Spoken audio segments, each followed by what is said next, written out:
Hello friends, welcome back to simple cuisine Bangla.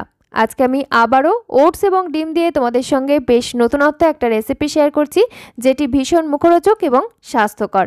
তার জন্য আমাদের লাগছে 1 কাপ পরিমাণ ওটস। এখানে আমি রোলড ওটস নিয়েছি, আর তার সঙ্গে সম পরিমাণ fat free liquid milk add করে দিলাম। দিয়ে দুটো উপকরণ একসঙ্গে খুব ভালো করে মিশিয়ে মিনিট 10 জন্য এক সাইডে রেখে দিলাম। তোমরা যদি কুইক ওটস নাও সেক্ষেত্রে 3-4 মিনিটের মতো রেস্টে রাখলেই হবে।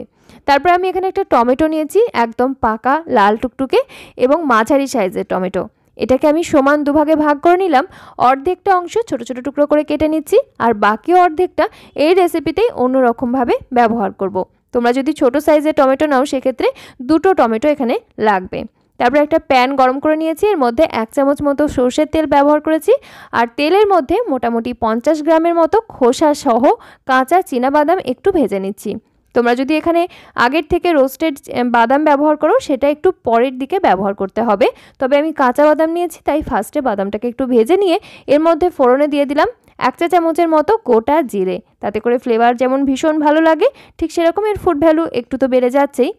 একটু যখন ভাজা ভাজা হয়ে যাচ্ছে, এরপরে আমরা যে টমেটোর অর্ধেকটা অংশ ছোট ছোট টুকরো করে কেটে রেখেছিলাম সেইটা অ্যাড করে দিলাম, আর একটু নাড়াচাড়া করে নিচ্ছি। তারপরে দিয়ে দিলাম স্বাদ অনুযায়ী লবণ। তাতে করে টমেটো খুব তাড়াতাড়ি নরম হয়ে যাবে। ধনেপাতার কাণ্ডের দিকের অংশটা দিয়েছি মোটামুটি 1 মুঠোর মতো, এতে করে ভীষণ সুন্দর একটা ফ্রেশ ফ্লেভার আসবে। তারপরে একসাথে করে সমস্ত কিছু নাড়িয়ে চাড়িয়ে নিয়ে কিছুটা গুঁড়ো মশলা এখানে ব্যবহার করছি, যার মধ্যে রয়েছে 1/4 চা চামচের মতো হলুদের গুঁড়ো, এবং ঝালের জন্য এখানে আমি কাশ্মীরি লাল লঙ্কার গুঁড়ো ব্যবহার করলাম। কালারটা যেমন সুন্দর হবে, ঝালটাও ঠিকঠাক হয়ে যাবে। তোমরা চাইলে এখানে কাঁচা লঙ্কা বা কাঁচা পাকা লঙ্কা ব্যবহার করতে পারো।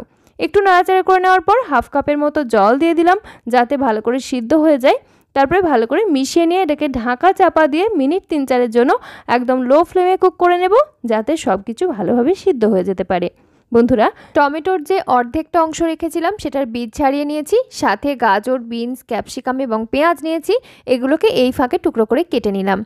আর এদিকে আমরা যে সিদ্ধ হতে দিয়েছিলাম টমেটো, বাদাম, এগুলো কিন্তু ভালো করে সিদ্ধ হয়ে গেছে, পুরো জলটাই শুকিয়ে গেছে। এই পর্যায়ে আমি আঁচটাকে বন্ধ করে নিচ্ছি, আর একটু ঠান্ডা হওয়ার জন্য অপেক্ষা করতে হবে। যে পর্যায়ে পুরোপুরিভাবে ঠান্ডা হয়ে যাচ্ছে, আমি একটা ব্লেন্ডার জারের মধ্যে পুরোটাকেই নিয়ে নিচ্ছি বাদাম সমেত। আর তারপরে এর সঙ্গে আমি অ্যাড করে দিচ্ছি মোটামুটি 2 চা চামচের মতো ফ্রেশ টক দই। তাতে করে ভীষণ সুন্দর একটা টেস্ট আসবে। যদি হাতের কাছে টক দই না থাকে সেক্ষেত্রে তোমরা তেঁতুল ব্যবহার করতে পারো, অথবা পাতিলেবুর রস নেওয়া যেতে পারে। দিয়ে সমস্ত কিছু একসাথে খুব ভালো করে ব্লেন্ড করে নিয়েছি, আর এরকম একটা টেক্সচারের দারুণ টেস্টি বাদাম টমেটোর চাটনি তৈরি হয়ে গেছে। এই চাটনিটা যে কোনো স্ন্যাক্সের সঙ্গে খেতে দুর্দান্ত লাগে, এমনকি ইডলি, ধোসা সমস্ত কিছুর সঙ্গেই ভালো লাগবে। এদিকে আমরা যে ওটস ভিজিয়ে রেখেছিলাম মিল্কের সঙ্গে, সেটা কিন্তু এখন বেশ নরম হয়ে গেছে। একটা মিক্সার গ্রাইন্ডার জারের মধ্যে পুরোটাকেই নিয়ে নিলাম। যে জারটাতে আমরা চাটনি বানিয়ে নিয়েছিলাম ওইটার মধ্যেই নিয়ে নিলাম। সাথে নিয়ে নিচ্ছি টক দই। এখানে আমি 2 চা চামচের মতো টক দই নিয়েছি। এর থেকে বেশি পরিমাণ দই কিন্তু এখানে ব্যবহার করার প্রয়োজন নেই, আর যদি হাতের কাছে দই না থাকে সেক্ষেত্রে এটা বাদ দেওয়াও যেতে পারে। তারপর আমি যে পরিমাণ ওটস নিয়েছিলাম তার থেকে একটু কম পরিমাণ সুজি অ্যাড করে দিলাম। এটা হচ্ছে কাঁচা সুজি। তারপরে দইয়ের বাটিটাকে ধুয়ে ওই একই পরিমাণ জল অ্যাড করে দিলাম, মানে ওটস যে পরিমাণ নিয়েছি সেই পরিমাণ জল অ্যাড করে খুব ভালো করে ব্লেন্ড করে একটা মিহি পেস্ট বানিয়ে এক সাইডে রেখে দিলাম। তারপরে একটা বড় সাইজের মিক্সিং বোলের মধ্যে নিয়ে নিলাম 2টো ডিম, কুসুম সহ পুরো ডিমটাই নিয়ে নিয়েছি। এখানে যদি তোমরা কুসুম বাদ দিতে চাও দিতে পারো, আবার দুটোর পরিবর্তে একটা ডিমও ব্যবহার করা যাবে। এর সঙ্গে অ্যাড করে দিলাম বেশ খানিকটা কুচনো পেঁয়াজ, 1 মুঠোর মতো কুচনো বিনস, গাজর, ক্যাপসিকাম, মানে যে সবজিগুলো আমরা তখন টুকরো করে কেটে রেখেছিলাম সেগুলো সবই অ্যাড করে দিলাম। সাথে টমেটোটা আমি বীজ ছাড়িয়ে তারপরে টুকরো করে কেটে অ্যাড করলাম। যে পেস্টটা তৈরি করে নিয়েছিলাম ওটস, সুজি, দই, সেই পেস্টটা পুরোটাই অ্যাড করে দিলাম। আর এই মিশ্রণটা তৈরি করার সময় কিন্তু জলের প্রয়োজন নেই, কারণ আমরা ওটস কিন্তু মিল্কের মধ্যে ভিজিয়ে রেখেছিলাম, তাতেই সুন্দর করে তৈরি হয়ে যাবে। স্বাদ অনুযায়ী কুচানো কাঁচা লঙ্কা, 1 মুঠোর মতো ফ্রেশ কুচানো ধনেপাতা, আর অবশ্যই স্বাদ অনুযায়ী লবণ দিয়ে সমস্ত কিছু একসাথে মিশিয়ে নিচ্ছি। এখানে তোমরা চাইলে গোটা মৌরি, জোয়ান এগুলোও কিন্তু ব্যবহার করতে পারো, চাইলে কালো জিরাও কিন্তু ব্যবহার করা যায়। সমস্ত কিছু একসাথে খুব ভালো করে মিশিয়ে নিচ্ছি।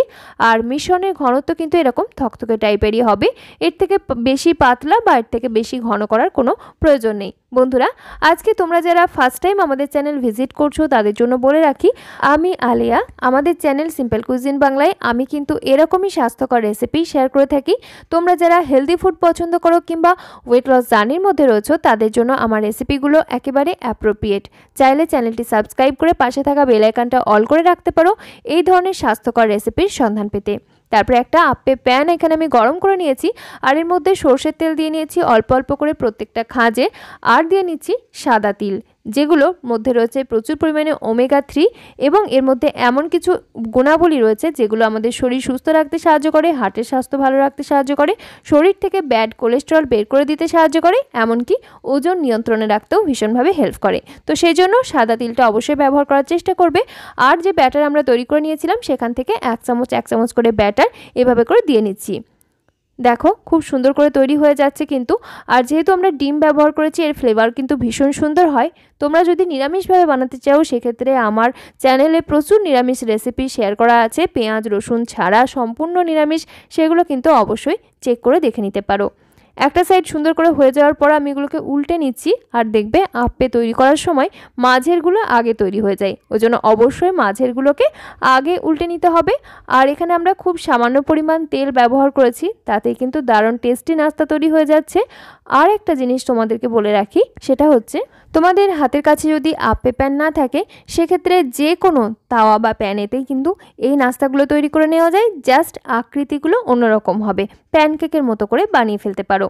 সুন্দর করে দেখো এগুলো এপিটোপিট ভাজা হয়ে গেছে, তুলে নিচ্ছি। আর তারপরে সাইডের দিকে যেগুলো রয়েছে সেগুলোকে চেক করে দেখে নেব সুন্দর করে তৈরি হলো কিনা।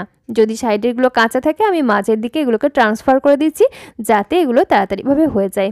আর এক একটা ব্যাচের এই আপ্পেগুলো তৈরি করতে মোটামুটি 2 থেকে 3 মিনিটের মতো টাইম লাগবে, তবে এর ফাঁকে কিন্তু এই কাজগুলো করে নিতে পারো, সময়টা আরও কম লাগবে। যেমন মাঝেরগুলো আগে হয়ে গেল, তাই সাইড থেকে মাঝের দিকে ট্রান্সফার করে দেওয়ার পর সাইডে আমি আরও কয়েকটাতে ব্যাটার দিয়ে নিলাম। তো এইভাবে করে আমি সমস্ত আপ্পেগুলো তৈরি করে নিচ্ছি। আর চেক করে দেখে নিতে হবে উল্টে পাল্টে যে কোনটা হলো আর কোনটা না হলো, সেই জন্য এগুলো তৈরি করার সময় কাজ থেকে আর কিন্তু সরা যাবে না। বন্ধুরা, তোমরা যারা এখনও পর্যন্ত আমাদের চ্যানেল সাবস্ক্রাইব করোনি তাদেরকে বলে রাখি, আমি কিন্তু এরকমই স্বাস্থ্যকর রেসিপি শেয়ার করে থাকি। তোমরা যদি স্বাস্থ্যকর রেসিপি পেতে চাও অতি অবশ্যই চ্যানেলটি সাবস্ক্রাইব করে পাশে থাকা বেল আইকনটা অল করে রেখো। আর যদি আমাদের আজকের এই ভিডিওটি তোমাদের ভালো লেগে থাকে একটা কমেন্ট করো, আর লাইক করতে একদমই ভুলো না। চাইলে তোমার আত্মীয় পরিজনদের সঙ্গেও শেয়ার করতে পারো যাতে তারাও কিন্তু এই ধরনের রেসিপিগুলো খুব সহজেই বানিয়ে নিতে পারে। কেমন লাগলো আমাদের আজকের এই ডিম দিয়ে আপ্পে তৈরি রেসিপি অবশ্যই জানিও। চাইলে লাঞ্চ বক্সে দিতে পারো, সকাল কিংবা বিকেলে টিফিনের জন্য অ্যাপ্রোপ্রিয়েট। এছাড়াও রাত্রে ডিনারে নেওয়া যেতে পারে, ওয়েট লস ডায়েটের ক্ষেত্রে দুপুরে লাঞ্চেও নেওয়া যেতে পারে। আর ওজন নিয়ন্ত্রণে রাখার জন্য অবশ্যই খেতে হবে প্রচুর পরিমাণে জল, সাথে অবশ্যই টাইম টু টাইম খাওয়া দাওয়া, এক্সারসাইজ সমস্ত কিছু রাখতে হবে রুটিনের মধ্যে। আজকের মতো তাহলে এখানেই বিদায় নিচ্ছি, ফিরে আসছি পরবর্তী নতুন রেসিপি নিয়ে। সকলে খুব ভালো থেকো, সুস্থ থেকো, ধন্যবাদ।